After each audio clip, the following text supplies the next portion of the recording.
செதுக்கு வச்ச கவிதை இந்த நேசம்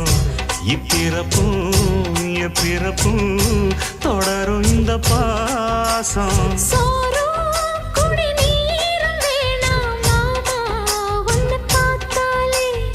ஆறும் பசியாரும் தானாச மொழி கேட்டாலே ஒன்ன பிரிஞ்சிருக்க தன்னந்தனிச்சிருக்க அம்மம்மாடி அப்பப்படி என் மனசு ஒத்துக்காது செந்தூர பாண்டிக்கு ஒரு சோடி கிளி கூ